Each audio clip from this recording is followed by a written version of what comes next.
We're still in the early stages of what everyone now agrees is a severe economic crisis. How severe? Well, there are different estimates going around. This is what the OBR said just recently.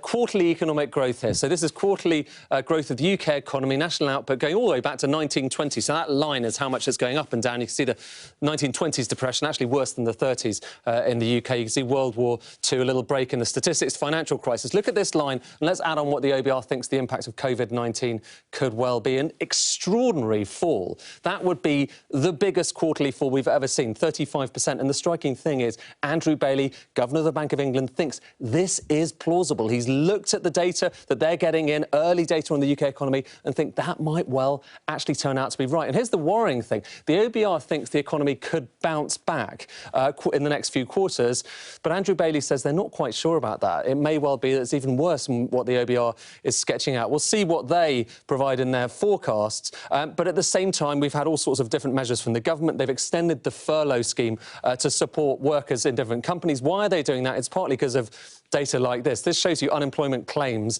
benefits claims going all the way back to the early 1980s. We've had this chart once before, but it's so striking it's worth bringing out again. You can see it has never been as high, not in the 80s, not in Black Wednesday, 92, financial crisis. We've never seen as many unemployment claims as we are getting at the moment through universal credit. A really striking increase, showing just how severe the economic crisis in the UK is. How severe is it compared with other countries? Well, the IMF looked at that earlier on this week, downgrading many countries around the world. This shows you how much percentage points they downgraded different countries for their GDP growth in the year we're in at the moment. So 2020, you can see China, although China just released the worst GDP numbers they've had in decades, it's still actually one of the smallest downgrades of any country. Japan down there as well.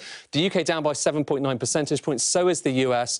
But look, Germany downgraded by even more than the UK, even though many think that it's dealt with COVID-19 very well. France down by 8.5 and Italy down by 9.6 percentage points downgrade, an enormous downgrade. And the worry is that may only be the start of it, because many people, the IMF included, the Bank of England included, think that there could well be more downgrades to come.